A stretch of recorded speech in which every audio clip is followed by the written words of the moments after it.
If we were to remove these 6 words from our vocabulary, we would find that attracting love is so much easier than we've been making it. And in this video, I'm gonna show you the 6 deadly words that are literally blocking love from coming into your life. Now, the first word that I want to share with you is actually the word itself, word. Now, the reason I share this is because even though this isn't a specific word, if we aren't maintaining integrity with what we say we're going to do and who we are, really remaining in integrity with who we are, then we'll find that we attract love that is equal to that lack of integrity.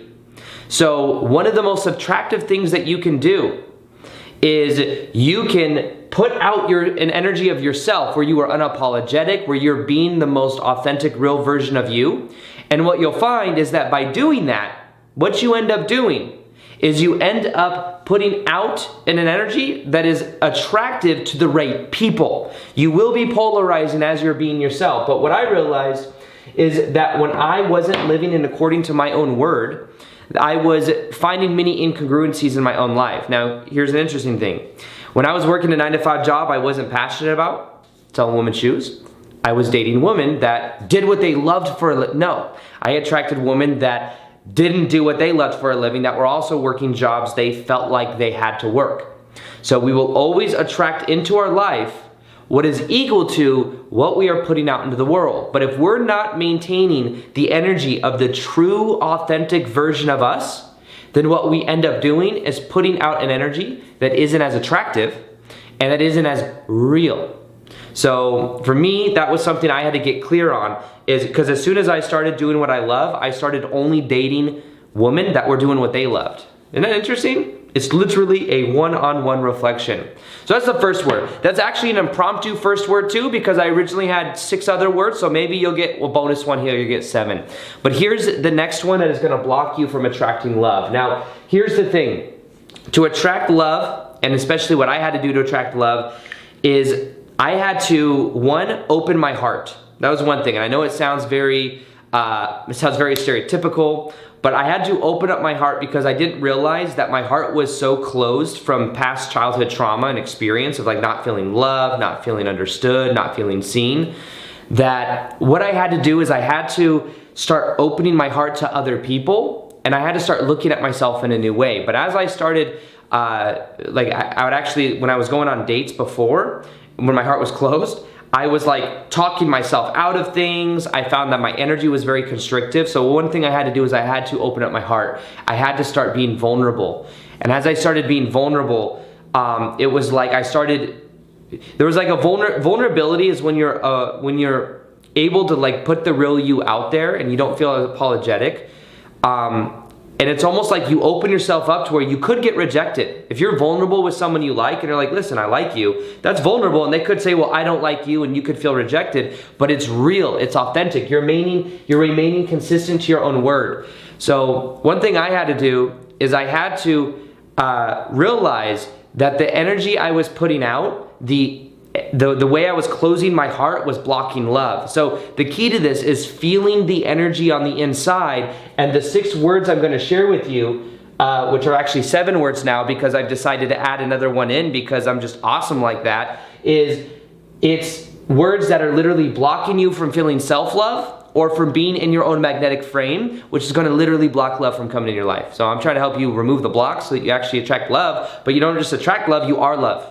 That's it. So here's the other thing that's gonna block you. So you probably noticed from this title, it's 6 deadly words that attract you from the one. The one. So here's the thing. Here's a word that's going to block love from coming into your life.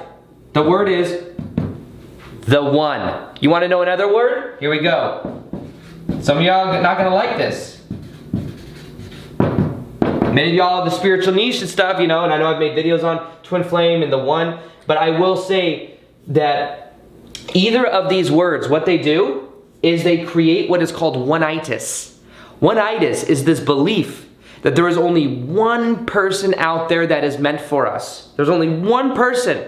So when you meet this one person and you start to define it in your belief system as this is the one person that I'm meant to be with, Then what we do is we put that person on a pedestal. We have this little pedestal right here. We're down here, and instead of just seeing them as equal, we see them, nope, you are all the way up here on top of the pedestal. And you have this halo effect around you. You're like this angel with wings and shit. And then we externalize and project all of our stuff, and everything needs to go right. And if one thing goes wrong, if they spend 20 minutes to text you back and it should have only been 5 because it's normally only been 5, then we feel rejected or we feel like there's something going wrong. And remember this, people feel what you feel. And if you feel like they're the one and you feel that kind of energy, then what you end up creating for yourself is a level of codependency and neediness. And a lot of times when it comes to both the one, I call it also twin flamitis, because there's so many people that watch my videos that are so convinced that there's only one person meant for them in their lives, and when they start defining somebody as either of these labels, they create resistance and they end up blocking the process altogether. So the thing that will block you from love is that you believe there is only one person out there for you. That you believe there's your twin flame soulmate, that you have to force it to work and you have to make everything happen the way you think it's supposed to happen. That will create resistance, and that will literally block love from coming into your life. And I know that I've done this in the past. I've had a tendency to put certain people on pedestals that I'm dating, and it was this uninitiated masculine energy inside of myself, because growing up I never really had a strong masculine energy role model. My dad let my ex-stepmom run the show, so I was used to also someone that was trying to control me. So for a good period of my life when I was dating women that were very controlling and jealous, because that felt very familiar to my old childhood dynamics. That felt so familiar to what I was used to. That felt safe. Isn't that the crazy thing? A lot of times people use the one and the twin flame ideology because one of their parents may have left, maybe their other parent, maybe their parents divorced, but one of their parents didn't choose them, or they felt like their parents didn't choose them, so they choose partners that don't choose them. Let that land for a sec, because it's so hard to look at sometimes. I had to become aware that I was choosing people that weren't fully choosing me because I didn't feel chosen growing up, and I felt, that felt familiar to me. That felt like what I deserved. That's what I was used to. So we are addicted to familiar patterns, and familiar patterns are also familial. Family. Isn't that crazy? So we're addicted to energies that remind us of the family childhood dynamics growing up. So one of the words that will block you is the one. If you believe there's only one person out there for you, realize there are 7 billion people on this planet. And also realize this, there are certain people, there are maybe certain terms we use, soulmate, twin flame, all these other, these words. Realize we are infinite spiritual beings, and that we may have many soulmates within our life that we meet. And sometimes your soulmate might be a family member. Might be somebody you're related to. Doesn't always have to be romantic.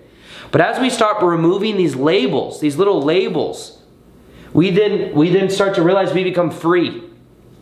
Because one of the best things that people come to me and they say, Aaron, I want to attract my ex back. I get DMs in my Instagram all the time about this. I want to attract my ex back. What do I do? The thing to do to attract your ex back is to completely let go. That's it. That's the way you attract them back, by letting go, but also you don't even want to attract them. I'm going to tell you right now. What you want to do is you want to let go. Just because you want to let go, not because you want to get them back. But that's also, ironically enough, if you do let go, that's the highest probable chance that you do have of that happening anyways. It's a funny paradox. But let go. So one of the other deadly words you need to let go of is this word right here. I need. This is I need or I want. How about that? I need or I want. Either of these.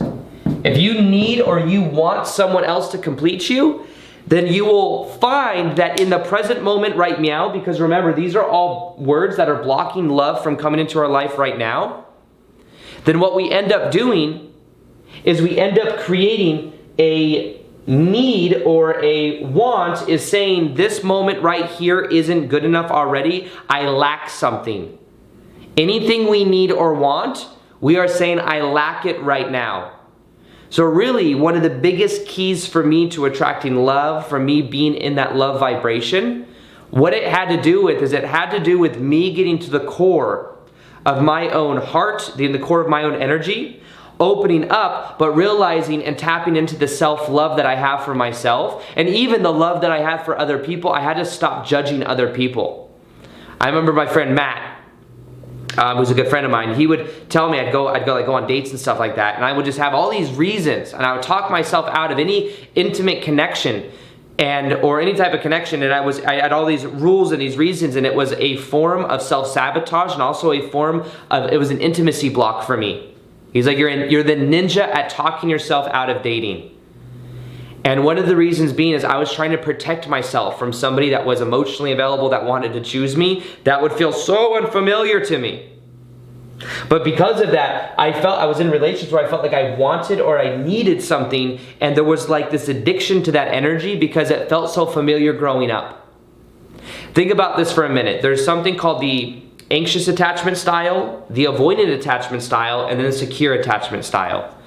Secure means you gave and received love growing up about equally when you were learning that, so it's like you're able to like feel secure in who you are and also hold space for somebody else and not run away from them, or you still have clear boundaries and stuff. But anxious attachment means that you lean in when you want love.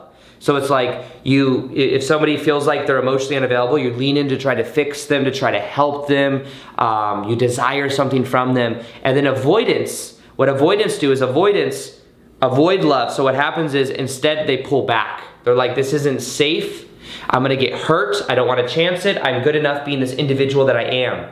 So there's this thing called the anxious avoidant trap where they tend to attract each other. Avoidants tend to attract anxious, and that's the glue. And the thing is what they're working on is healing from the inside out. But imagine that you're a baby. How would this be created? Well, imagine when you're a baby, you're sitting there and your mom and your dad are giving you love. And then imagine one day you look up and imagine that mom is completely going through her own process. She's looking around, she's in her head, she's thinking, and then you're there and you're like looking up and you don't know what's going on, and you're a baby and you don't know how to interpret a lot of the stuff, but you're just like, there's something wrong, I feel anxious, I don't know what's wrong with me, and there's a core belief that's developed that says, there's something wrong with me, I'm broken.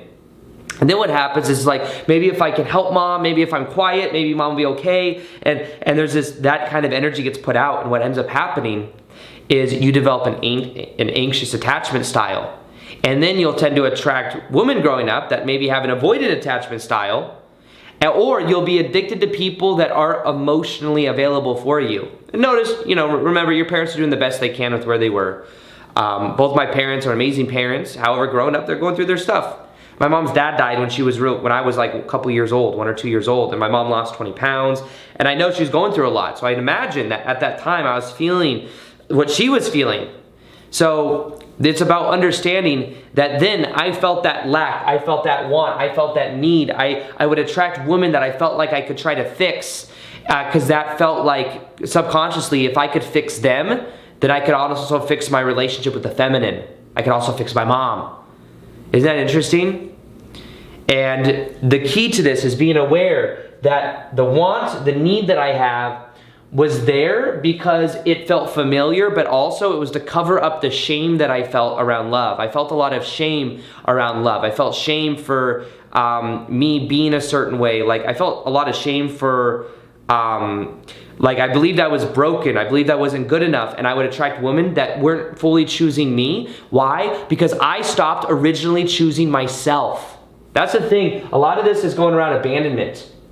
If we feel abandoned emotionally, physically growing up, then we'll tend to attract people into our life that are also reflecting that block back to us. That's one of the main blocks, is abandonment. And our words are reflecting back what that is for us. Now, people that are felt emotionally or physically abandoned growing up, one of the main things they do is they abandon themselves first. So I abandoned myself. I wasn't being the true, authentic me. Even in relationships in the past, I can see that I wasn't being the most bold version of me. I was playing small. I was trying to fix other people. I was distracting myself from myself and what I really wanted to do. I also had a people pleaser mentality. And that people pleaser mentality had me trying to fix everybody else, ease tension, because growing up there was a lot of tension in my household. And if I could ease the tension, then what would happen is I would I would heal the family. I would heal everybody else. That was safe for me. All we're all trying to do is create safety in our lives. Safety so that we can feel safe in familiar emotions. Sometimes we've been through crazy childhood stuff. So the words we're using that are blocking love are reaffirming the safety of a lack of emotional availability or emotional abandonment. So one of the most powerful things that you can begin to do to open yourself up to love is to let go of the terminology, I need, I want. The belief that all guys are the same, all women are the same, all women want to control me. Those were all beliefs that I had, that women wanted to control me. I had to like fight for my freedom, but I was addicted to fighting for my freedom because I was so used to it growing up. Isn't that the crazy thing? Is that these emotions feel familiar, so we keep creating them. As soon as I healed the relationship, my ex-stepmom left my life when I was 15, but years afterwards, I kept having people in my life that reflected the energy back from my ex-stepmom. So one thing I did is I had to forgive my ex-stepmom and heal that. Didn't mean I had to talk to her or anything, but I forgave her and understand that the reason she was so abusive was because she was abused growing up, and it helped me understand her a little bit more. Within 2 weeks of doing that, that manager that I used to have in women's shoes, that was the same personality as my ex-stepmom, she got fired. And it took her years to get her fired. So it's just a clear indication that reality is just a reflection of what you believe you deserve and what's familiar to you. Now, when we emotionally abandon ourselves, one of the first things we do is our word, we start giving up because we don't see it as important. We don't live in as much high integrity because we will change our own word, change our own integrity to make other people feel safe or to make other people feel lack of tension. And when I started becoming aware of this, I became a boundary ninja. That was one of the first things I did. I was like, I remember I'd said yes to so many things that I didn't want to say yes to. I got kind of bitter towards certain friends when it was like my fault that I'd never really said no before. And one thing I had to do is I had to start saying no and not feel guilty about it. I'm like, oh, I can say no to hanging out or to driving this far, to doing this thing when I actually have other stuff to do. I mean, it was to the point to where I would drive like 10 hours away if I felt like I had to. I felt like I had to in order to make friends happy and stuff like that. That happened for a friend's birthday party once. I drove 10 hours away and I had a photo shoot with like a world-renowned photographer that was scheduled months out. I had to reschedule that. I had to reschedule a whole bunch of things so that I could go to a friend's birthday party because I just couldn't say fucking no. That's what's crazy to me. All I had to do is say no, I can't do it, I still love you, we'll celebrate some other way. I couldn't do that. So I had to kind of like look at myself in this way, and as I did, I realized that a lot of this stuff, this need, this want, was codependent energy. That's what this was. I felt dependent on other people because if they could, like, on other people of easing their tension, because then I could feel safe. I knew that I was loved. It was also a worthiness thing. But realize the more you want love, the more you lack love. And remember this, the more you treat someone like a celebrity, the more they will treat you like a fan. This is something that is like a quote that rings so true. If you felt like the more you've ever wanted someone, especially a specific person, the more they feel that energy off of you. That's why letting go is so damn powerful. Because when you let go, you let go of that resistant energy, you allow yourself then to be in a different state of energy to where it's like it's not attached. It means you're good already. One of the things for you being the true you to attract love to is for you to be living your purpose, doing what you love, following your passion, because that says that you are living according to your word. And I think that when I started living my purpose, I started feeling more confident. I started making videos on YouTube. It changed my energy, and it attracted like people that were also doing what they love, you know? We attract people based on the values that we embody. And if we embody a value that says, I hate my job, but I still work it because I think that's all I'm worthy of, then we'll attract someone else that is also maybe working a job they don't like because that feels familiar. And then we'll bitch about it at the end of the day. Remember my old job, I would work like 40 hours a week. I'd get home, I would feel guilty about going to the gym because then I wasn't spending time with my girlfriend at the time. And I was, like, we'd go out to eat once or twice a week. That was like, I also didn't have a crazy amount of money, so I couldn't really even afford it. But also, it was it was just so clear to me that so much of my life was spent working a job I hated. On my off days, I was just getting caught up in stuff. You know, I barely had time to do stuff for myself. And then I started doing what I love, and it's like I started valuing my own time more. And it changed everything. And that's also because I was doing what I love and I was living according to that, like, that standard, it made me much more attractive. So need and want comes from normally an abandonment wound that we may have attained growing up.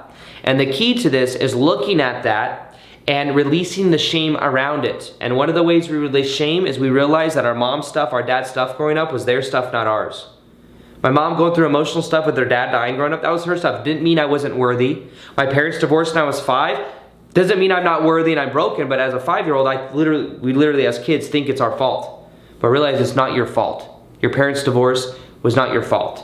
Your dad or mom being emotionally unavailable or physically abandoning, it's not your fault. It's not your fault. It was something that they did. They were dealing with their own stuff. And it doesn't mean it was right and all that, but it was something that happened. And as you understand it more, normally also this works in family lines, so their mom or dad was also emotionally unavailable. Then you realize, oh, I understand it more, I can accept it. Once you accept it, then you can do something with it. You can take responsibility for then giving yourself the emotions that you crave. I had to start validating myself. I had to start embodying the emotions that I wanted in order for me to then attract that love into my life. I think there's one more word. So we're gonna do 2 more here. We're gonna get a bonus one that you weren't even aware you're gonna get. Or maybe I'll just title this video 7 Deadly Words, okay? But know that it took on a life of its own as we started creating. Now this next word is your ex's name, okay? If you are blaming an ex for a past relationship or you still are attached to them, that will block love from coming into your life more than anything else, because you will not have energetic space and energetic room for allowing someone new in. I have a friend of mine right now that's going through this process of kind of doing the cat and mouse twin flame type game where they're going back and forth, and she's not attracting new relationships or new dating potentials. Why? Because she's attached.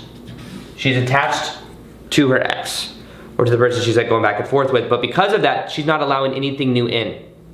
Now, that's how it works. This is an energy dynamic game where it's like you have so much stuff in your closet, but unless you let go of some of the stuff from childhood, from high school, you let go of the stuff you're not wearing anymore, you're not gonna have room for anything new to come in. So you're literally not gonna attract new clothes. The same way it works with love. Literally for 2.5, 3 years with my past relationship with someone that's one of my best friends, I was going back and forth for so long.